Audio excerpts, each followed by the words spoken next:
Today we're going to be making some improvements to our duffel pod.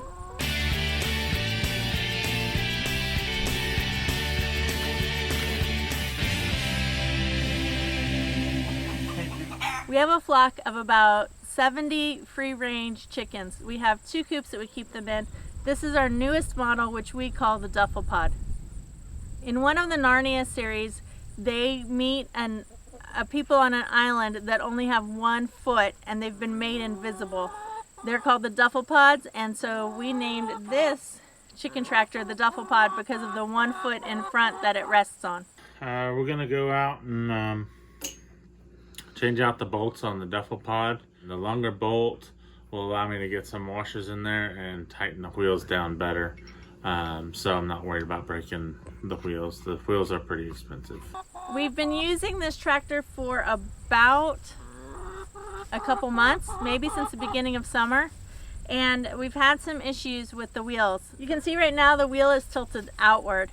That's because the bolt is smaller than the hole in the wood that it's going through, and so there's a lot of play there and the wheel has room to kind of wiggle. One of the things I really like, Diablo is a really well-known brand in hole saws. These are some of these carbide tips, but they got this mandrel that you put this in their drill, and then they got the attachments on all the hole saws that just you can just snap them in and lock them in like that, and then it's good to go. We got a mama chicken in there. She's trying to do her job, but the construction project seems to be bugging her just a bit. I did the same earlier in the garage with this piece of plywood. So that's going to act as kind of like a shim in front of the other one, just because the bolts are a little on the long side. Let's get the bolt and get this thing hooked up. We got that slipped through from the back. Let's slip our plywood over it. See how that's going to work out. I'm spinning it up the threads till we hit the other part. Duke wants to play with it, so I'm kind of having to keep him off of it. Stay back, buddy. And there we go. Spins right into place. So I'm going to secure this little piece of plywood with a couple of screws to hold it tight, and then we'll put the wheel on and then our nut on the end. So we'll get it started by hand here first.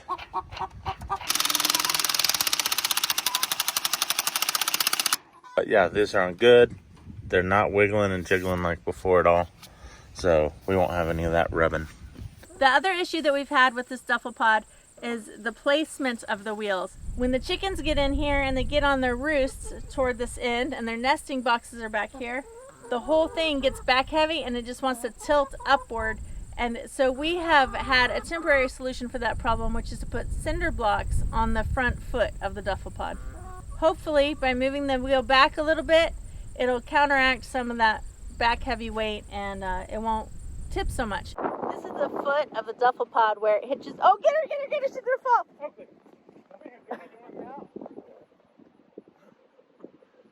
Someone was wanting to come see Mama. Oh my goodness.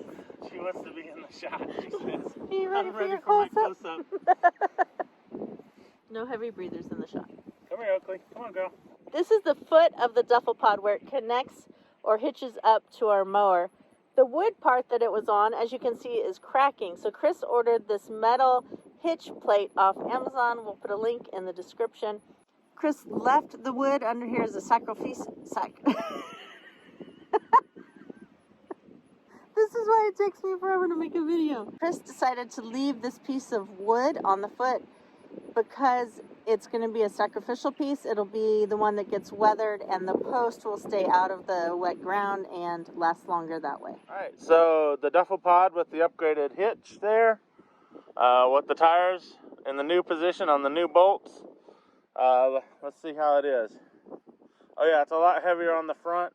I don't have to worry about that tipping over, and then it will be able to be pulled by the tractor without fear of damaging the wheels. One thing we've learned here on the farm is it's much easier to get everybody ready for winter before it's winter. So on a nice sunny Saturday like today, We're getting the duffel pod ready by attaching these Tex panels to the outside. It'll kind of give them a greenhouse effect and block the wind. You can't cut this with a knife. You can't cut it with your skill saw. Go ahead and get your rotary tool out. This is what happened when he tried to use the skill saw.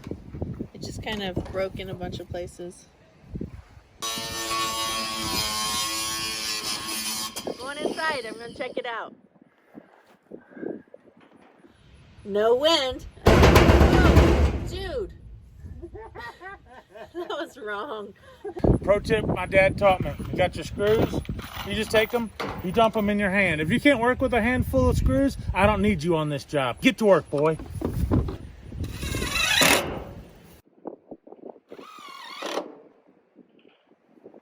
One in the middle on each side.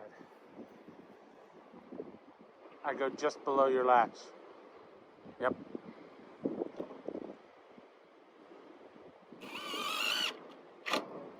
Virtual chicken paradise. I was trying to think of the Paradise song and I can't think it. Songs up to paradise. I don't know, I don't sing. It's probably good, I'd get a copyright strike anyway. Take me down to the paradise city where the grass is green and the hens are pretty. Won't you please take me home? One of the problems we had with the duffel pod before was if we lifted the front end, the foot to pull it, the back would drag the ground.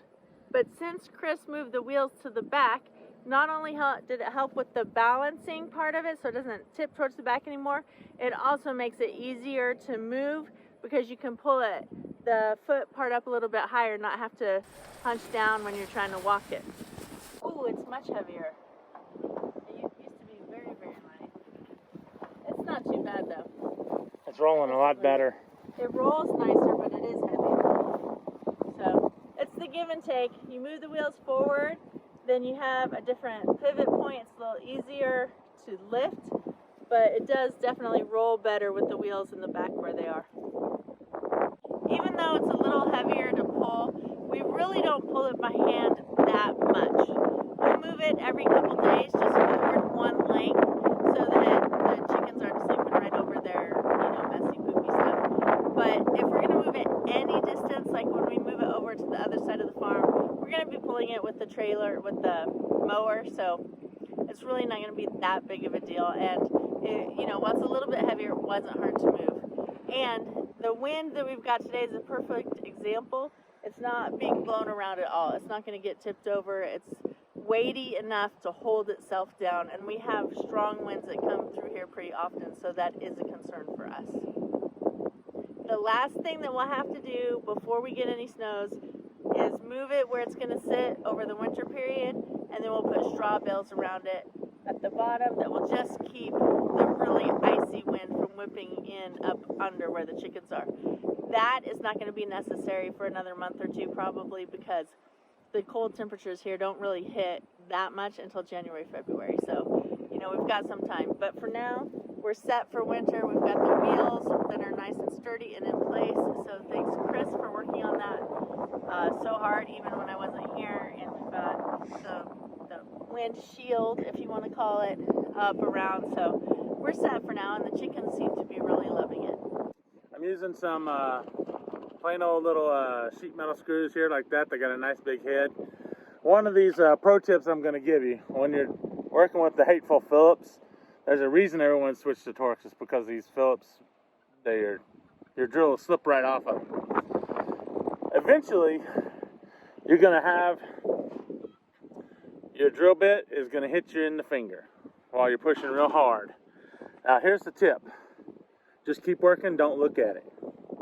Don't sit and watch it and wait for it to bleed. Just keep working. And then by the time you've worked a little bit, you'll notice, oh, it's bleeding a hair right there. So by that time, you can work with it anyway. Just keep working. All right, that's it. Farm tip for the day. Y'all have a good one. Peace out. Thanks for watching. Have a great weekend.